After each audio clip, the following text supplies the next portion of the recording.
Muito bem, Júnior, entendi. Agora vamos falar do futuro.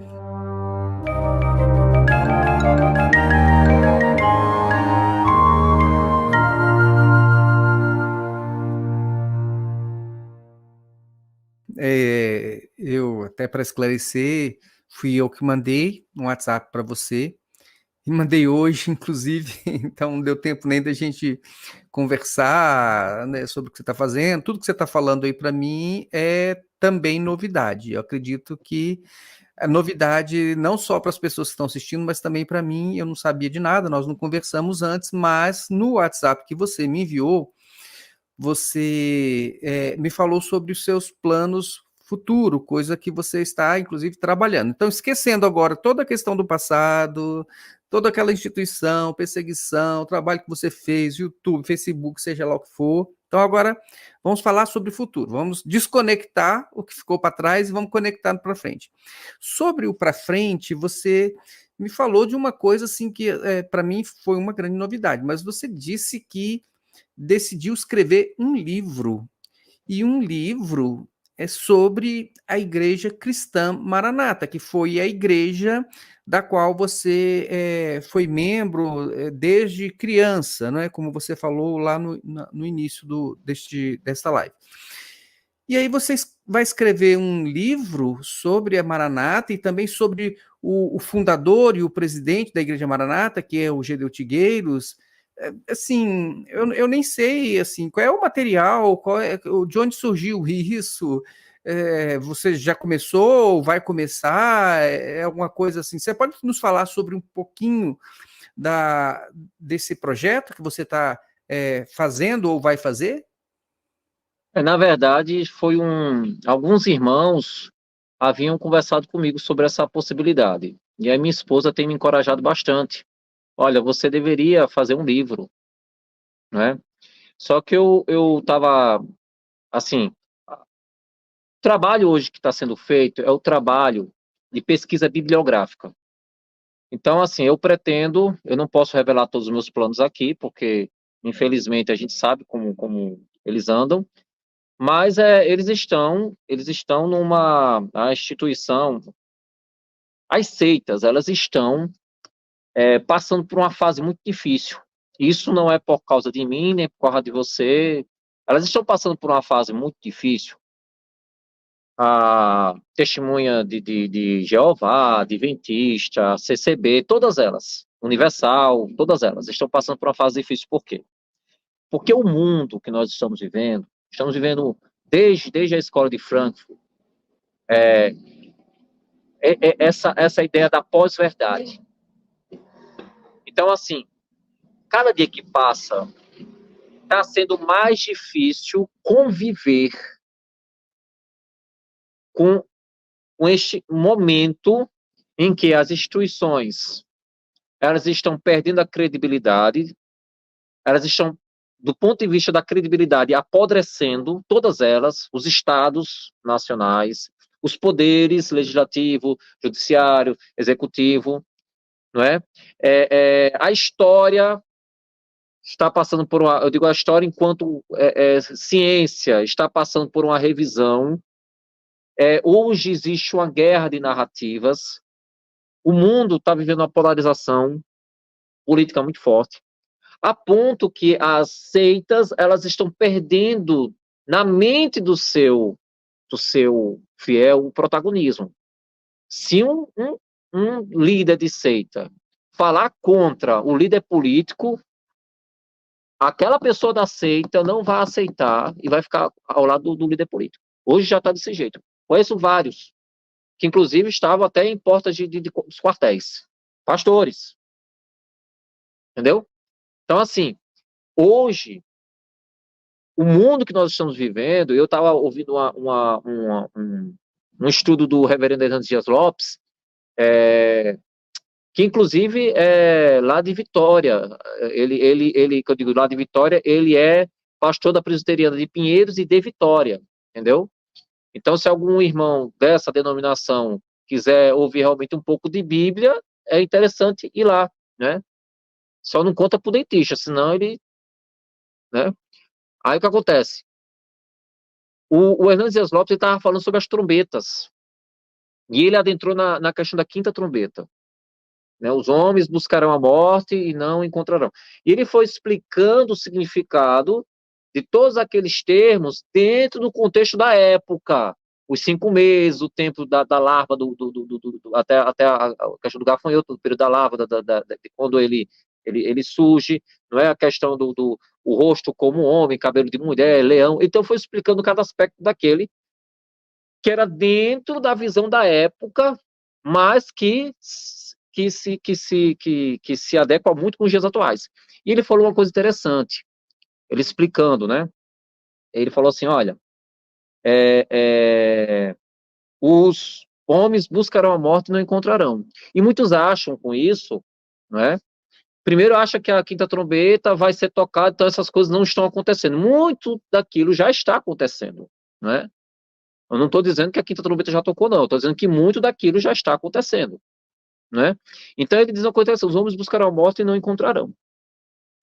E ele explicando o sentido original, que é por isso que eu preciso estudar mais, porque eu tenho que aprender um pouco do grego para não só a cultura da época, mas estudar também o grego, de que procurarão a morte e não encontrarão, não é no sentido que não vai morrer fisicamente, é no sentido que você comete suicídio, mas o seu sofrimento não passa. Aquela morte ali, aquela busca pelo fim do sofrimento, e o sofrimento não passa, porque você morre fisicamente, mas o sofrimento continua. E ele foi fazendo uma abordagem, e ele foi citando diversos estudiosos que falaram sobre isso. Então, não é uma coisa que ele inventou, nem que surgiu assim uma revelação, um anjo foi lá tomar café com ele e contou. Não foi isso. Então, algo que já foi estudado exaustivamente por diversos teólogos ao longo da história. Olha, o número de suicídios a cada dia aumenta.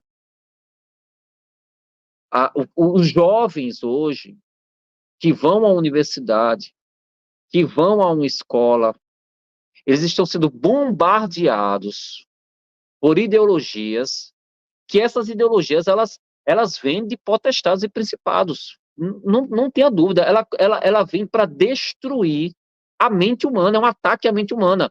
Então, instituições religiosas como esta, elas não vão sobreviver a isso, porque elas não têm Bíblia. Elas não têm Bíblia. Essas pessoas estão sendo bombardeadas, elas estão inquietas. Elas estão inquietas. Elas estão angustiadas. E essas pessoas têm filhos, e os seus filhos estão sendo levados para um local em que não aprende sobre Bíblia, não aprende sobre provérbios. É riquíssimo o livro de provérbios. Os meus filhos estão estudando provérbios na escola, lá na escola bíblica, estudando lá provérbios, estudando carta de Tiago, né? As crianças provérbios, os adolescentes Tiago, estão lendo a Bíblia. Então, isto fortalece eles para quando chegar na escola, não é? Que vem aquelas ideologias, eles têm a Bíblia.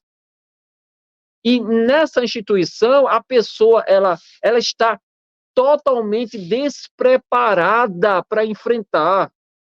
Então, a tendência é a depressão, as angústias, as doenças, os problemas financeiros, os problemas emocionais. Então, a instituição, por si só, ela está se destruindo. Não precisa fazer nada. Ela está se destruindo. Porque ela precisa, ela tem uma espécie de monoteísmo teológico. Então, existe uma fonte lá que vai para a cabeça de uma pessoa e essa pessoa já está se encaminhando para o túmulo. Não sejamos, em nenhum momento aqui, ninguém está desejando isso, mas este é o não sejamos irresponsáveis de dizer que está longe, porque a gente sabe, é visível, a gente olha, eu passei muito tempo sem ver, que eu não vejo, né? Mas eu fui ver hoje o aspecto, a gente percebe o quanto está se deteriorando, o que é normal da vida, isso não é castigo, nada disso, isso é normal desse corpo físico. Então não vai durar muito. E o que é que vai acontecer? Porque as pessoas esperam a pessoa falar para entender qual a vontade de Deus para a vida delas. Essas pessoas, elas precisam ter a intimidade delas com Deus. E só tem uma fonte, a Bíblia. Que eu sei é só a Bíblia. Então, essas pessoas, elas estão despreparadas. Elas estão, assim, elas não têm como enfrentar o dia a dia. Há anos atrás, em que as instituições, elas funcionavam, né? A gente, pelo menos, não via, porque a internet não nos revelava a podridão, enfim. Em que a gente tinha uma rede, né, de familiar, em que a gente tinha a avó para levar, o avô. Hoje em dia, os divórcios estão cada vez que passa, aumenta o número de divorciados. Hoje em dia, você sai pela rua, as pessoas estão todas riscadas, cheias de tatuagem que elas colocam ali. Antigamente, a pessoa, quando se tatuava, ela sabia o significado que estava colocando, aquilo tinha um motivo especial. As pessoas hoje, sabe, buscam identidade. E imagina, eu tenho filhos que eles chegam na escola, mas eles estão sendo ensinados. Eles vão, eles saem. Minha filha vai fazer, já está 15 anos, já vai fazer agora 15 anos, então assim, ela representante de classe e tal, tá à frente do Grêmio Estudantil, mas ela já tem uma visão, ela inclusive reuniu as outras evangélicas da escola para, olha, a gente precisa se unir aqui. Inclusive tem gente dessa denominação e fala com ela, tal, mas ela, bora para a Bíblia aqui, reunir um grupo para ler a Bíblia na escola. Por quê? Porque o ataque está muito intenso. É um ataque, adolescente dizendo que é neutra, é adolescente dizendo que é bissexual, tá desse jeito, quem tem filho sabe que tá desse jeito. E aí a pergunta, um adolescente, um jovem, que vai para uma instituição para olhar um dentista que não fala nada com nada, que começa a falar igual não, algo, algo muito pior do que a escola de Alexandria, que é aquela escola que misturou Platão com Moisés, né, que havia na antiga cidade de Alexandria, que 100 anos depois de Cristo, em que tudo eles buscavam um significado, tudo tinha que ter um significado, é uma mistura do idealismo platônico com Moisés. Aí pegava a Bíblia, não, isso aqui tem algo oculto por trás disso, nós temos que buscar a revelação, é só estudar a escola de Alexandria, quem tiver curiosidade, estude. Então, a escola de Alexandria era desse jeito. Isso aí é um filhote da escola de Alexandria. Só que a escola de Alexandria era bem fundamentada. Apesar de ser 100 anos depois de Cristo, era muito mais bem fundamentada do que essas coisas hoje em dia. Então, as coisas... O indivíduo não fala coisa com coisa. Eu tenho uns parentes que foram lá assistir um culto lá e vieram me perguntar, tem algum problema, eu ir, tá como se eu fosse ficar chateado. Eu disse, não, vocês é que devem ir lá, vale. E aí, quando foi, aí começou o louvor, gostaram muito do louvor, né? Diga-se de passagem que parte dos louvores, quando não tem aquele direcionamento, né, de obra, no sentido de instituição religiosa, são louvores até bíblicos, e são. Alguns louvores a gente sabe que são. Mas aí começou, ela disse que quando começou a pregação, ligaram lá um negócio e apareceu um velho que só falava mal de todo mundo. Aí eu disse assim, olha, procure o pastor e faça a reclamação. Porque a situação das pessoas que estão lá como pastores, e eu conheço alguns, eu conheço homens decentes, honestos, honrados, que estão lá. Que nunca pegou um real de ninguém. Homens simples. Fala para esses homens, porque esses homens são cobrados todo dia. A igreja tá vazia por sua causa. Só que o que esvazia a igreja é ligar aquele negócio. Então, se alguém quiser uma orientação, a orientação que eu dou é a seguinte: vai lá, abre ali de madrugada, tira um cabozinho daquele, e quando for na hora, cadê o cabo? Cadê o cabo? Pronto. Porque aí não pôde ligar porque estava sem cabo. Sabe aquele trabalho policial de Operação Bandeira, enfim, sabe, de lançar uma contra-informação. Mas cadê o cabo? Eu vou disciplinar aqui quem pegou nesse cabo aqui. O cabo aqui para ligar. Pronto. Que aí todo mundo vai ver que o indivíduo queria ligar, mas não ligou. Mas pelo menos não ligou. E ninguém vai saber que foi ele mesmo que pegou o cabo lá. E depois vai lá e faz o cabo aparecer. durante a semana. E quando for no dia, depois tira o cabo de novo. Porque senão, as pessoas não aguentam, elas não aguentam. Retirando algumas pessoas que estão lá há mais tempo, tá? Mas muita gente lá não aguenta, porque a pessoa, imagina uma pessoa sai para trabalhar nesse trânsito terrível que nós temos nas grandes cidades brasileiras, as pessoas desrespeitosas, buzinando, uma querendo matar a outra, a gente bombardeado, taxas de juros altas, tributação, aquela tributação romana em cima da gente, né, os republicanos, tudo. Aí imagine, a pessoa chega no local para relaxar a cabeça, aí de repente, vai ali, começa a oração, canta os louvores, tá tudo bem. De repente liga ali o televisor e começa aquela coisa, né? Aí começa um dentista pegando o texto, lê o texto e aí muda de assunto, começa a falar de um monte de gente. E ninguém entende o que fala, péssima dicção, né? Um aspecto terrível. Aí imagina para uma pessoa cheia de problema. Eu lembro quando estava lá, muitos anos, no Paraná, estava à frente da igreja no Paraná, falando em 2014. As pessoas chegavam para mim e diziam assim, irmão, quando for o dia de ligar, me avisa. Mas é sábado.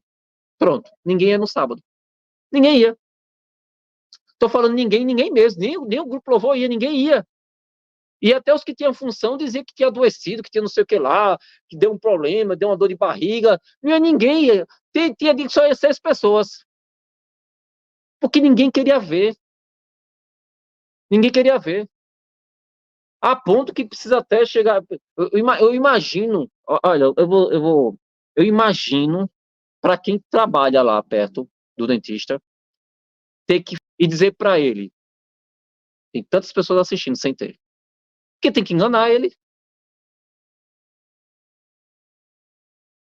Há um trabalho lá dentro para enganar ele, para dizer que a culpa é do solo, que o povo está deixando de ir por causa do Joaquim, por causa do Júnior Magalhães, que é por causa disso que o povo se afastou. Não é por causa da questão das prisões, porque ali é Paulo e Silas. Não é. É porque ninguém aguenta. Sempre foi assim. Quem era o grande pregador para o povão? Rádio Peão. Era o Anchieta, era o grande pregador, à frente do Instituto Bíblico e tal, era o grande pregador. E o Simpson, que eu não vou citar o nome, para depois não sair processando, era o grande pregador. O Homer Simpson. É mesmo, é? Então, eles eram os grandes pregadores. Todo mundo sabe que quando chegava na aula dele, as pessoas já, né? Tanto é que havia ciumeira, porque ele, né? Antes disso, antes do Anchieta, o problema era o Fernando Ataíde, porque tem uma pregação melhor do que a dele, porque ele sai caçando. Se tiver uma pregação melhor do que a dele, ele começa a perseguir o indivíduo lá dentro. Quem tá lá dentro sabe disso. Baixa um pouquinho a pregação, baixa um nível bem raso e torça para o povo não dar glória a Deus durante a pregação, porque se der, ele vai tentar lhe destruir no outro dia. Ele vai tentar destruir outro dia. E você percebe que esse espírito está lá em cima, desce. Vai assim, ó. Você vai perceber a membresia. Quando o indivíduo tem uma pregação melhor, porque é uma característica natural, é inatura isso, ninguém ensina. Não tem escola de pregador que ensine você a pregar. Você pode querer a técnica que for, isso aí é nato da pessoa, a pessoa sabe ou não sabe. Eu fui dar aula, gostava de dar aula, e as pessoas gostavam de mim como professor, e isso é nato, isso aí ninguém me ensinou a ser professor, eu já dava aula antes de fazer o curso de licenciatura em História. Eu fui fazer para ter ter a autorização por lei. Mas quando chegava ele, eu lembro em 97, aí está aqui conversando, os irmãos estão ouvindo, 97, aqui, Vitória de Santo Antão.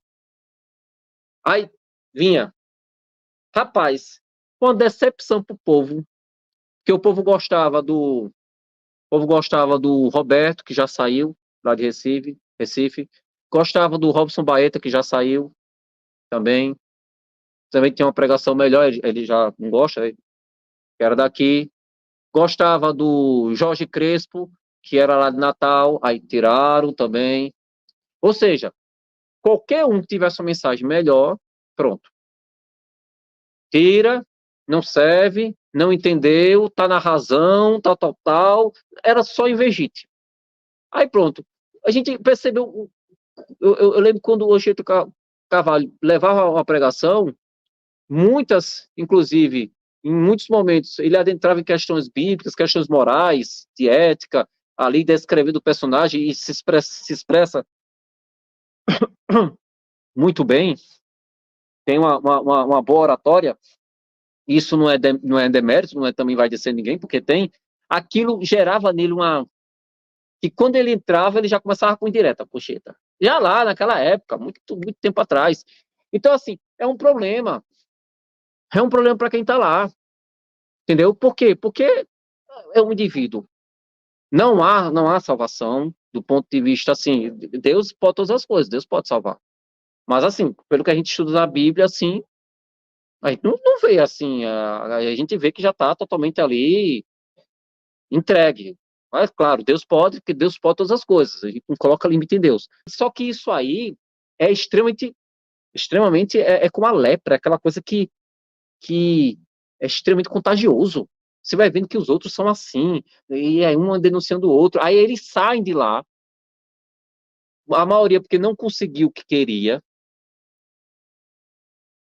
porque quando se sentem contrariados, aí saem de lá. Aí, primeiro sintoma, vão montar a igreja. Primeira coisa, não consegue se adequar em lugar nenhum. Nenhum lugar presta, aí tenta montar a igreja, aí não dá certo, aí fica em grupo de WhatsApp atacando todo mundo o tempo todo. Não, porque o irmão Júnior Magalhães, eu discordo lá dele, eu discordo do Solon, não, porque o outro lá, o Hernando Dias Lopes, eu discordo, aquele outro pastor lá, o Cláudio Duarte, eu também discordo, o Augusto Nicodemos, esse é que eu discordo mesmo, esse eu discordo de tudo, tal, esse aí é o falso profeta, aí começa atacando o mensageiro e não a mensagem. Se eu tiver que fazer alguma crítica a alguém, eu tenho que pegar assim, olha, isso aqui que ele falou, eu discordo, né? Eu recentemente me encontrei com o reverendo Augusto Nicodemos, que ele é de Pernambuco, mas ele saiu agora de Pernambuco, foi assumir algumas igrejas nos Estados Unidos, até porque ele já ia ser jubilado, a idade de 70 anos, né? Aí, da presbiteriana jubilado. Eu fui na Castelo Forte, que é uma igreja, a igreja presbiteriana Castelo Forte, é presbiteriana, mas o pastor lá, ele é neopuritano. E é impressionante quando a gente sai daquela caixa, como a gente vai conhecendo outras pessoas e como a gente vai vendo tantas coisas em comum conosco, né? Tantas coisas que a gente discorda, mas tudo dentro de um ambiente de respeitabilidade, né? E assim, aí fomos, aí o reverendo sentou assim do nosso lado, tal, e os meninos aí, era a primeira vez que estava ali conhecendo, né? Mas era uma coisa óbvia, que todos ali sabem o que é essa instituição e quem é o líder. Todos já sabem. Todos já sabem, processa, cria situação. Então, qual o propósito de fazer o livro? Não é que esse é o cerne da questão.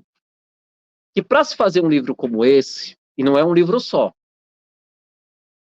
é necessário um trabalho acadêmico de cunho científico, obedecendo às metodologias exigidas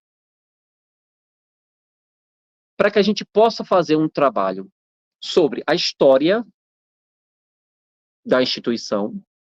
E aí a gente tem um grande acervo já através do livro do Joel Brinco, mas aí eu consigo um acervo maior porque eu estudei o movimento congregacionalista e estudei quando uma determinada família, 8 anos depois, não é, da rebelião de Vila Velha, migra para instituição, quando ela muda de nome, o motivo pelo qual mudou de nome, que era porque esse nome já existia, né? E aí a gente tem todas as referências bibliográficas de que o nome já existia.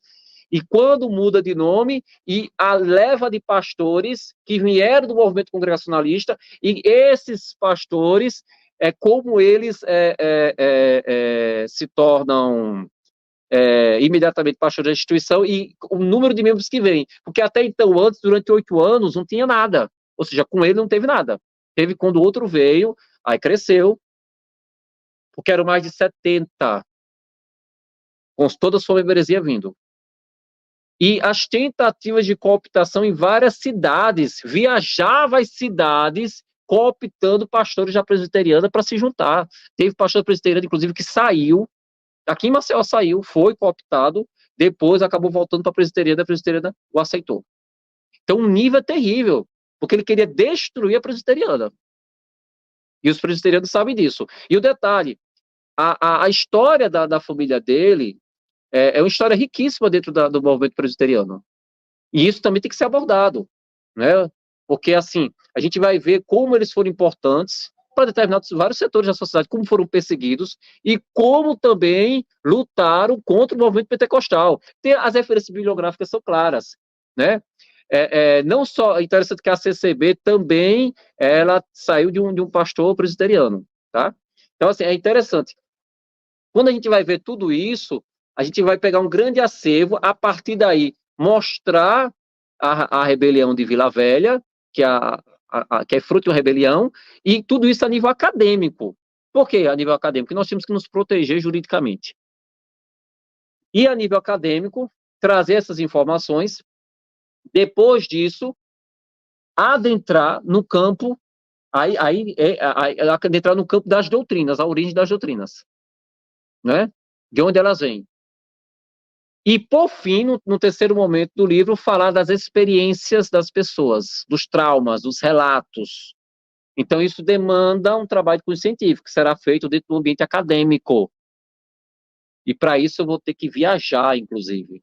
Não vai ser feito aqui isso, tá? Vai ser feito no Sul. Inclusive, eu vou morar no Sul, tá? Eu vou morar no Sul do país. Eu não posso adiantar muita coisa por aqui, nem vou dizer a cidade, mas vou estar indo morar no Sul. Então, esse é um trabalho acadêmico, né? Eu estarei realizando um seminário, né, dentro de uma igreja evangélica, eu também não vou estar dizendo o nome, mas ficou óbvio aqui já qual é. E dentro do seminário estaremos fazendo a abordagem de maneira que venha ter um orientador, de maneira que venha ter um trabalho em que eu não seja, digamos assim, o protagonista, mas que seja um trabalho de fato acadêmico. Depois disso, findo isso é um livro. Mas esse livro ele é mais para título acadêmico.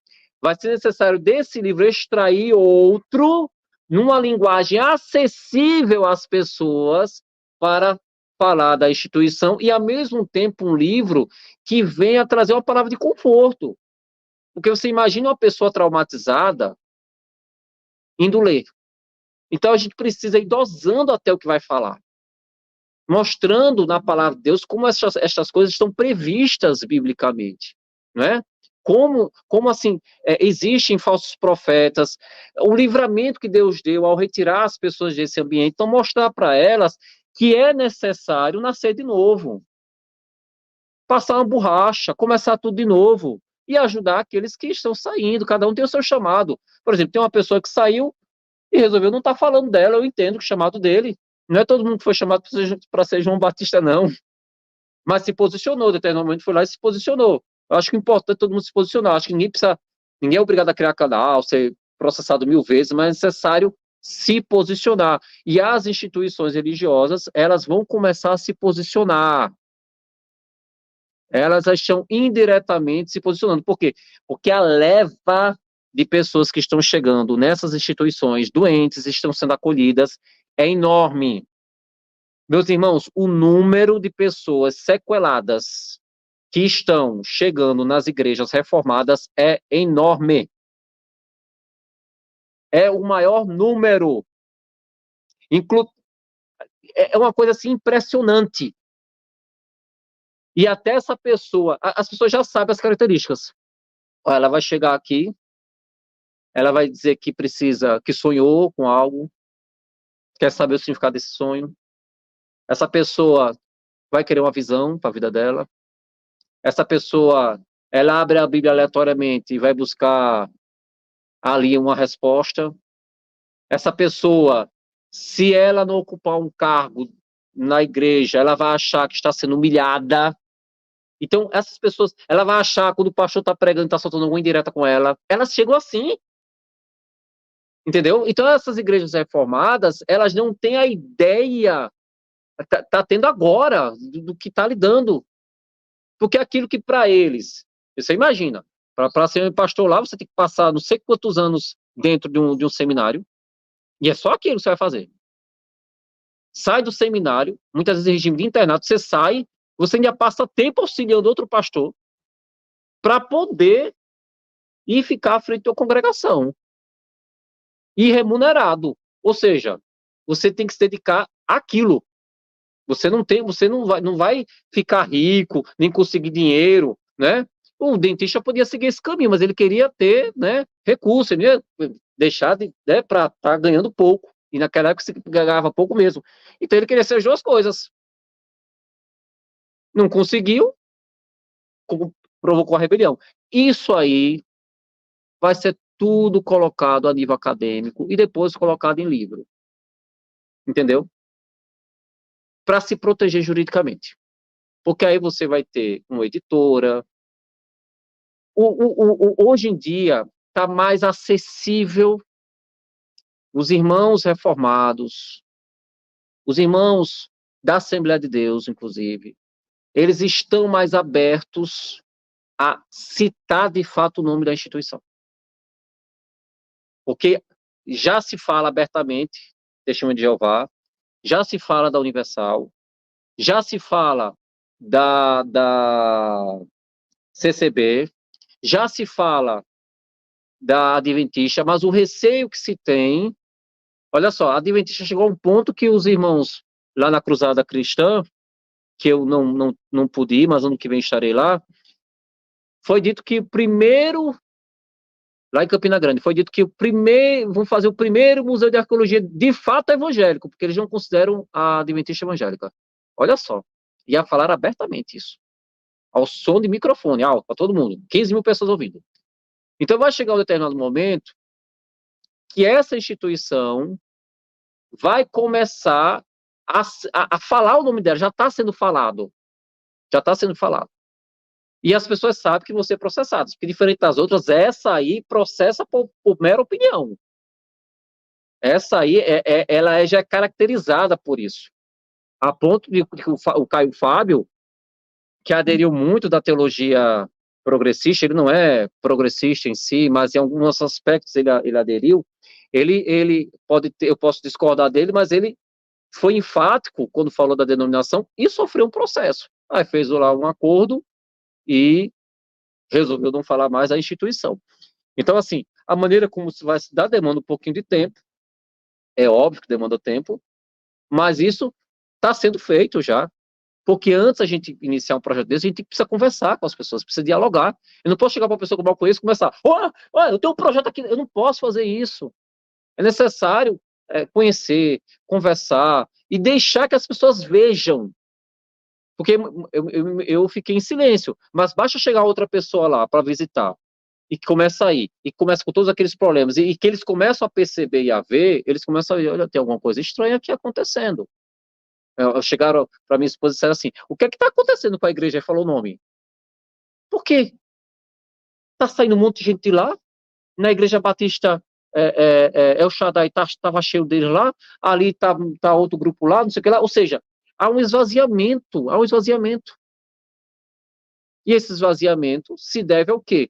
Ao fato de que hoje eu digo uma coisa, hoje as pessoas que vão são pessoas com problemas de vulnerabilidade social, que não têm dinheiro para pegar um ônibus e ir para uma igreja, ou tempo, demanda, e aí tem algo próximo de casa. Grande parte está assim agora. Mas você chega lá, não encontra mais grupo louvor, não encontra instrumento, não encontra nada. É um esvaziamento completo. A gente passa de carro, vê um monte vazia. Ou fechada, pasme, fechada. Fechada. Eu falo de culto à noite, fechado, a igreja fechada, sem ninguém. Não está nem abrindo. Então, esse é o fruto do trabalho dele. E Deus está dando bastante tempo de vida para ele ver isso se ruir. Para ele ver isso se ruir. Porque para nós, isso não é algo terrível, assim, né? Para nós, um problema sério é ter um câncer, é ter uma doença, é perder um ente querido, mas para ele, tudo é aquilo ali. Então, ele está adoecendo. A cada dia que passa, ele fica mais insatisfeito. Ele imaginava o quê? Ser um Hernanes Dias, um Augusto Nicodemos, não é, e aí, não é nem o Edir Macedo. Olha só que situação ficou. Aleluia! Graças a Deus! Dê graças a Deus! Né? Eu lembro que eu estava contando, a gente estava conversando, só os homens, e a gente estava contando na UPH, é uma União Presbiteriana de Homens. Eu já tinha contado isso lá na Assembleia, conversando no grupo lá de pastores. Eu disse, olha, já ouviu falar que Jesus é goleiro? É porque esse irmão, ele trabalha no Centro Esportivo Alagoano, que é o clube aqui, CSA. Ele trabalha no CSA mesmo. Já ouviu falar que Jesus é goleiro? Como assim? Ah, falando. Aí ele achando que era piada minha. Olha só, eu contando com essa minha cara. Ele achando que eu tava fazendo piada. Eu disse, meu irmão, eu jamais faria uma piada. É verdade mesmo, eu tenho um vídeo. Ele, não. Eu disse, rapaz, é verdade. Aí ele chamou, ele viu o vídeo. Quando ele viu o vídeo, aí ele chamou logo o pastor. Como é que pode? Como é que pode? Eu disse, é disso a pior. É disso a pior. Então, assim, a instituição, ela se desmoronou por ela mesma. Não foi eu, não foi você. Se amanhã você tirar o seu canal, fazer o que eu fiz, ela vai continuar, ó. Por quê? Porque as pessoas precisam de Deus. A alma tem sede de Deus, da palavra de Deus. E lá não tem isso. Se as pessoas ainda vão, é por causa do trabalho de um diácono local, é por causa daquele pastor local que vai ali visitá-la, que dá assistência a ela, é porque mora no local de vulnerabilidade, entendeu? É por causa disso. Mas se fosse para todo dia ligar lá e colocar lá a estátua de Nabucodonosor, né, que essa é a síndrome de Nabucodonosor, ele quer ser visto. Nabucodonosor, ele queria ser tão visto, tão visto, tão visto, que como ele não ia ser feito à distância, ele mandou fazer uma estátua de 6 metros, porque achava que a cabeça de ouro do Daniel era ele, então ele mandou fazer uma estátua, eu acho que era 6 metros, ou era 6 côvados, não, 6 metros, 6 metros, para ser visto à distância. Depois os irmãos me corrijam, eu acho que era 6 metros, não 6 côvados. Acho que era 24 côvados, 6 metros, enfim, para ser visto à distância. O indivíduo fez a mesma coisa, ele mandou botar placa em tudo quanto é canto, placa não, um negócio lá, uma antena parabólica para ser visto, e dinheiro jogado fora. Porque o Deus de lá não revelou que havia internet e que não ia precisar comprar aquilo tudo não, que todo mundo até com o celular ia ver. O Deus de lá não sabia que ia ter internet, que ia fazer isso não. O Deus de lá mandou comprar, né? E diga-se de passagem, pastor que comprou, que é gestor, na verdade, comprou, segundo a polícia, foi para não pagar imposto. Eu nunca fiz isso. A senhora fez, nós temos gravado. E via Paraná, e esse mesmo morreu no acidente, eu também tenho todo esse material. Acho que esse material não interessa para a questão a nível acadêmico, né? Mas isso é uma questão policial que ninguém também tem interesse em investigar. E botou lá. Por quê? Porque a síndrome de Nabucodonosor, ele precisa ser visto à distância, ele quer ser visto, ele precisa ser visto, ele ser visto, entendeu? E se ele começar a falar e o povo não der glória a Deus, ele morre, ele infarta, ele, sabe? Então, assim, ele precisa daquilo. E é isso que alimenta ele, o conflito alimenta ele. Se tem uma coisa que acaba com ele, é eu não falar nele. Não mencionar o nome dele. Não fazer canal. Isso acaba, isso destrói ele. Porque diz assim, rapaz, aquele rapaz, ó. Aquele rapaz tá bem de saúde, não tá morrendo no hospital, tá bem com a família. Olha, tá na ordem de pastores lá, não andou mendigando, como ele achava que todo mundo faz. O rapaz nem liga pra gente. E tá na denominação que a gente tentou destruir. Então, para eles é terrível. Aí tenta chamar a atenção. Aí quer chamar a atenção, quer quer chamar a atenção, nem que seja brigando, nem que seja vindo para um embate. E a gente não dá nem atenção, é o que o anjo falou, o Senhor te repreenda. Júnior, eu estou vendo aqui que a gente já está bem adiantado na hora, mas eu queria até puxar aqui um ganchinho sobre o que você falou, se você me permite ainda fazer mais uma pergunta, mas primeiro eu só preciso contextualizar.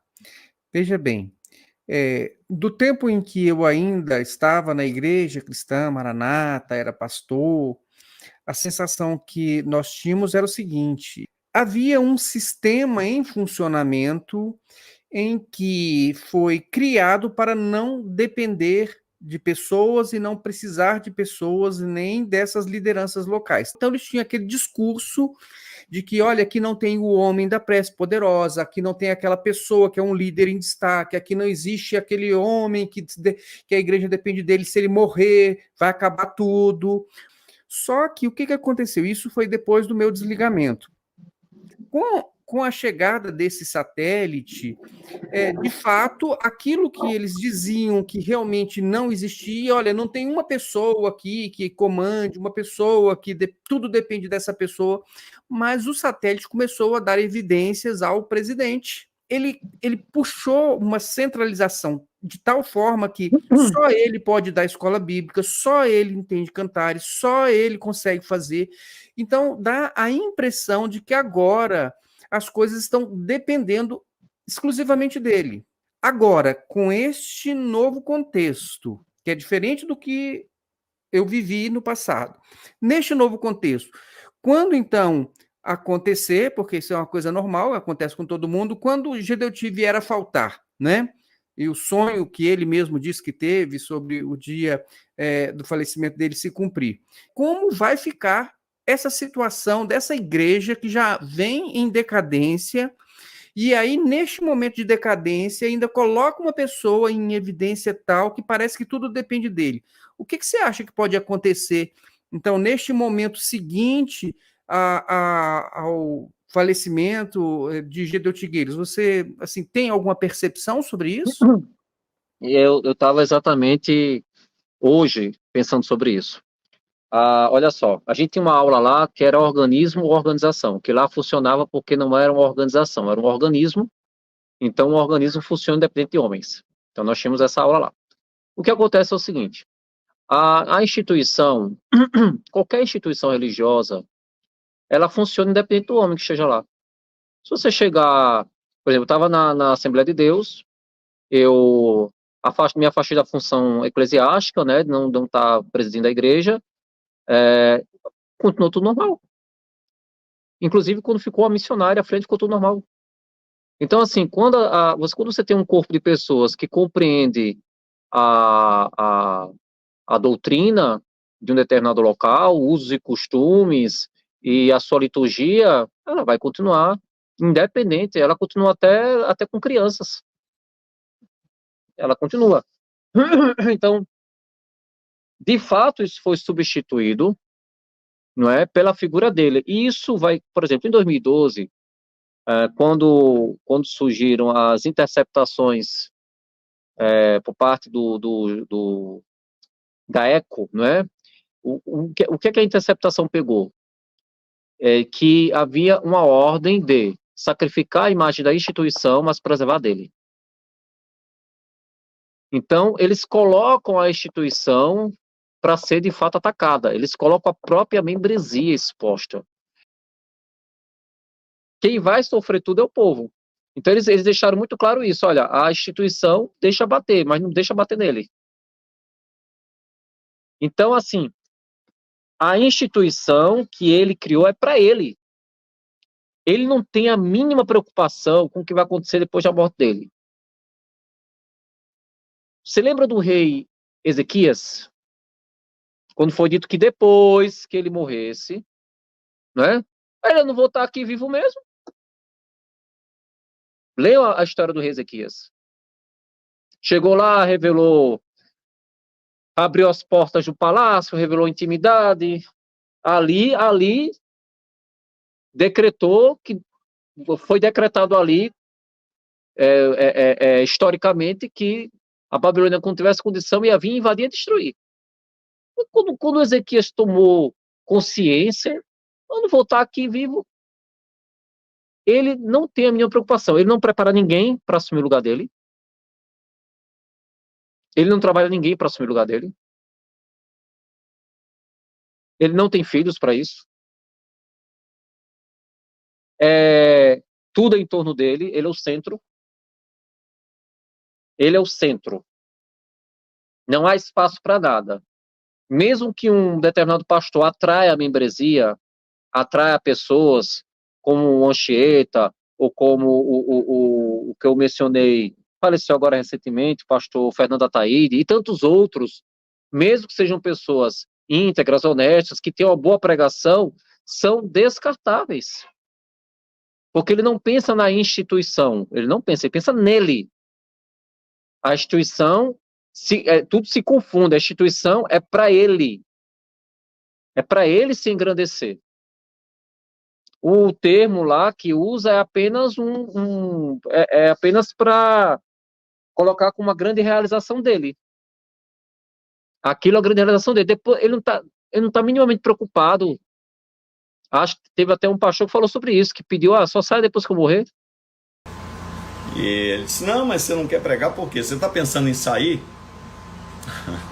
Aí eu disse assim, olha, eu recebi o ministério, eu creio que o ministério que eu recebi veio do Senhor, então eu sou dirigido pelo Senhor. Se o Senhor disser para ficar, eu fico, se o Senhor disser para ir, eu vou.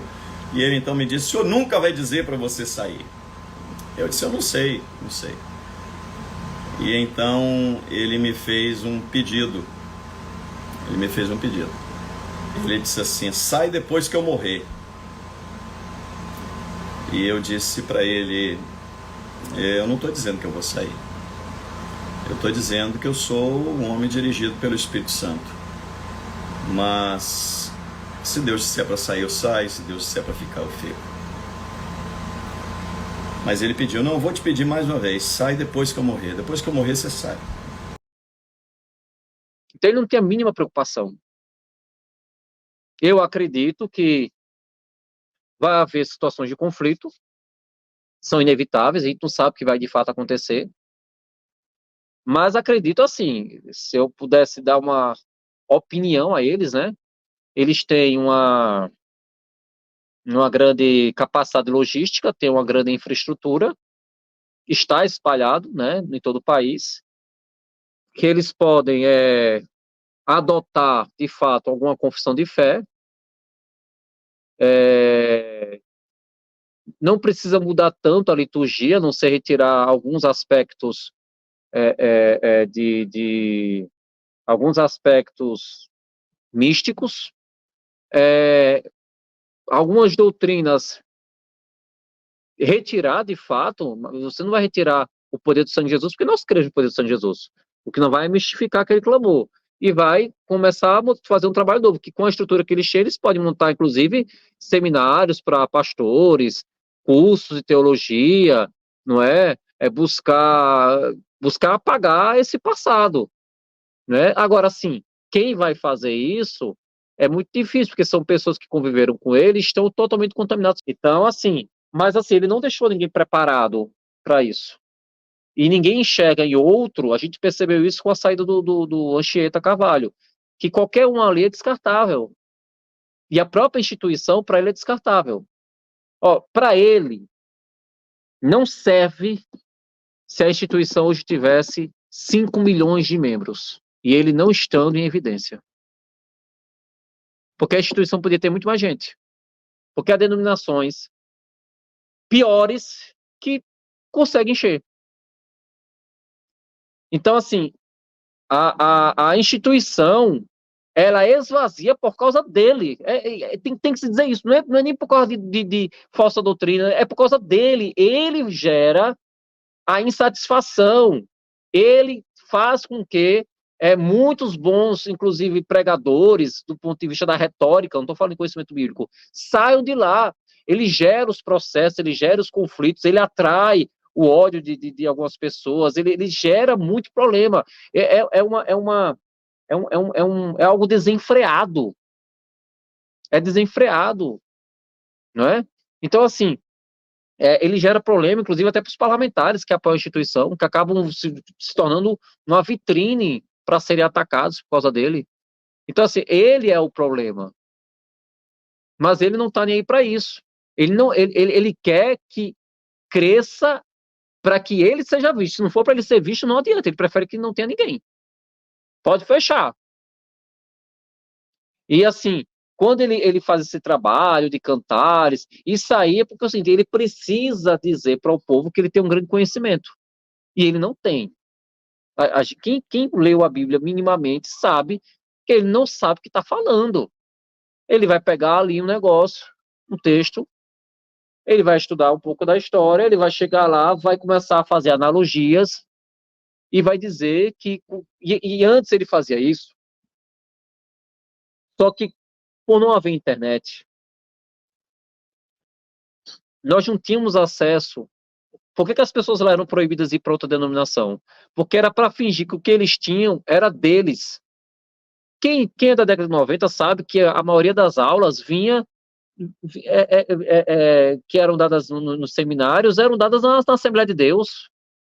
O milênio, os 7 anos de Israel, tudo aqui a gente estuda isso em teologia, aquilo que era ensinado lá, a gente estuda em outras igrejas. Mas eles colocavam como algo exclusivo. Quando não tiveram mais como dizer que era algo exclusivo, aí começaram com quimerismo, quinta medida, começaram com várias outras coisas, né? Para manter uma ideia de exclusividade, para manter uma ideia de que são pessoas, porque o que eles trabalham é a vaidade humana. Olha, você está aqui, eles pegaram um pouquinho da teologia reformada da predestinação para dizer o seguinte: você foi escolhido, predestinado, porque a predestinação, ela nos coloca, a doutrina realmente reformada, numa posição de humilhação. Porque você diz assim, meu Deus, eu não merecia ser escolhido.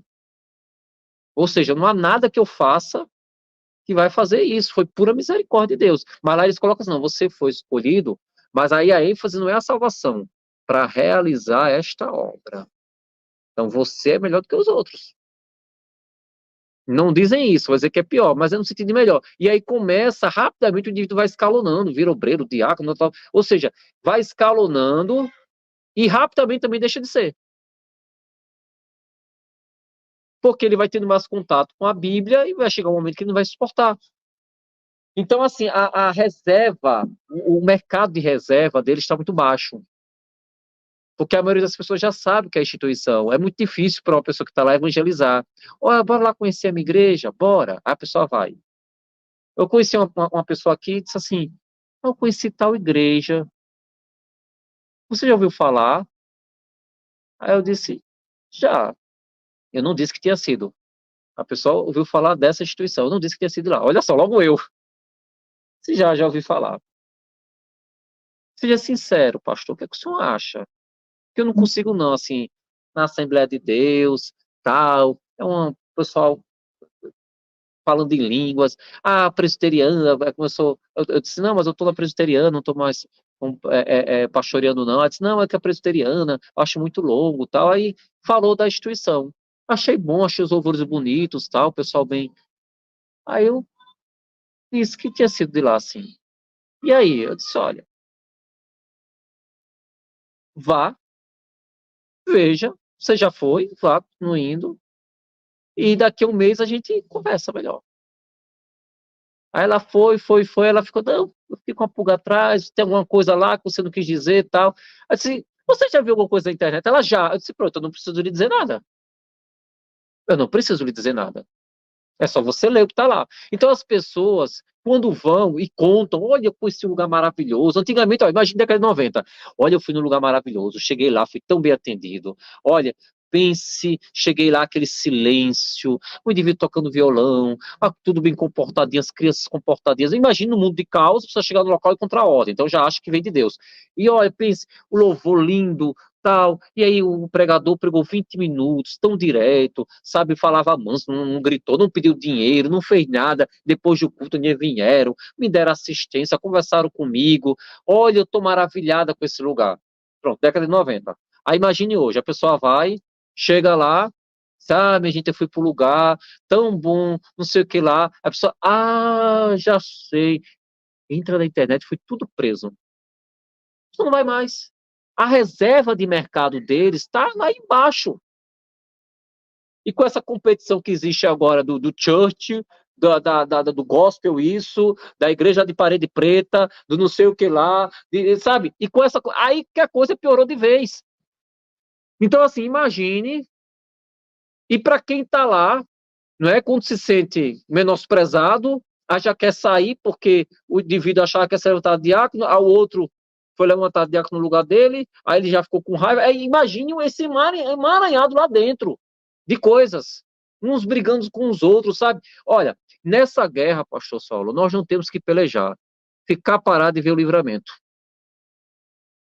que o Senhor nos deu, sabe? Sabe o arraial que entre eles se mataram.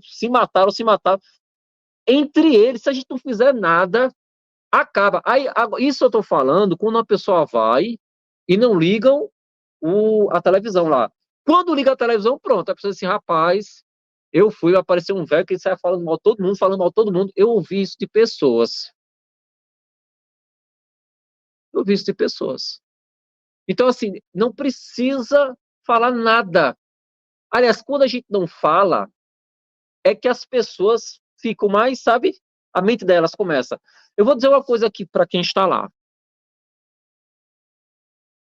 Quantas vezes vocês chegaram no meu privado para dizer assim, você só pensa na tá. Você só pensa na tá. Quer dizer, meu filho, eu faço outros trabalhos. Hoje aqui no meu canal, eu tô aqui falando dos trabalhos. Não, mas você só pensa... Olha só, deixa eu contar uma coisa. Passei 2 anos sem falar.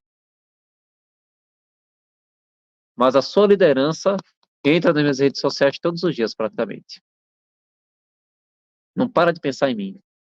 Sabe por quê? Porque o desprezo é a pior coisa para esse tipo de gente. Quando você para de falar neles, nasça de novo. Você saiu da instituição, nasça de novo. Vá viver a vida, vá cuidar da sua família, dos seus filhos. Procure viver em comunidade. Procure pessoas que lhe façam bem, que sejam pessoas verdadeiramente de Deus. Entendeu? Busque melhorar, busque trabalhar, que ninguém vive sem trabalhar. Era uma coisa que o reverendo aqui em Maceió dizia assim, olha, muita oração, muito poder. Pouca oração, pouco poder. Nenhuma oração, nenhum poder. Primeiro lugar, família. Segundo lugar, trabalho, porque se você não trabalhar, você não nem cuida dos seus, nem vai poder, nem ofertar da igreja. Nada. Porque você não trabalha. É depois a igreja. Primeiro lugar é Deus, óbvio, mas das coisas terrenas, a família. Então, assim, esses ensinos não há lá. Então, o conselho que eu dou é isso. Falaram tanto, você não para de falar, mas sua liderança, inclusive, mandou, através lá dos Estados Unidos, uma irmã entrar em contato comigo que queria falar comigo. Então, eu estou vivendo a minha vida. Agora, eu tenho uma obrigação de testemunhar da palavra de Deus. Eu falei de CCB, estudei sobre a origem da CCB, porque eu não vou ficar me prendendo só a essa instituição, até porque ela é irrisória, comparada a essas outras seitas. A Testemunha de Jeová é muito pior, muito pior. A CCB é muito pior. Esse movimento neopentecostal que está aí, só pela misericórdia de Deus, é macumbaria e feitiçaria cristã. Cristã não, né? Pseudo-cristã. Mas eu tenho a obrigação de testemunhar. Agora, eu fiquei 2 anos, eu não estou nem mencionando o nome, mas a instituição está o tempo todo, a instituição não, nem as pessoas, a liderança não para de pensar. Porque quer atenção. E eu não vou dar essa atenção. Muito bem, Júnior.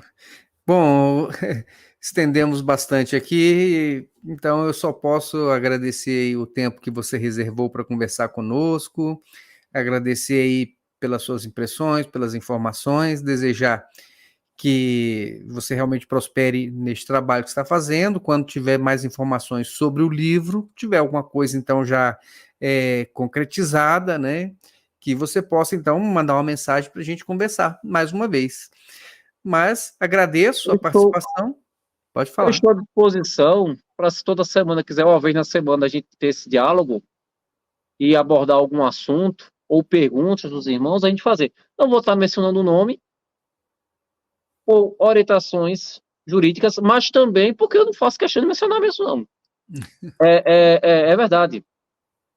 Mas a gente pode ter um diálogo saudável e, se toda semana quiser, uma vez na semana, o pastor, o irmão Roseli, eu posso estar vindo aqui participar, conversar. O que eu não vou estar fazendo é demandar muito tempo para isso, mas uma vez na semana, tal, né, a gente consegue fazer isso. Eu não conseguiria ser dono de canal, né, ter um material guardado. Por quê? Porque eu sei o trabalho que é, e eu realmente demanda muito trabalho até para manter o canal, porque toda hora é tentativa de strike, tentativa de derrubar, é direito autoral, é um monte de coisa, mas sem mencionar o nome, né, não tocar no nome para que não seja recortado, descontextualizado, né, e que venham a ingressar com ações, não por total desrespeito ao Poder Judiciário, por total desrespeito às autoridades, né, a ponto de tentar enganá-las, não é, com recortes, como eles fazem com a Bíblia, né, que pega um texto, recorta, descontextualiza e faz uma aplicabilidade diversa.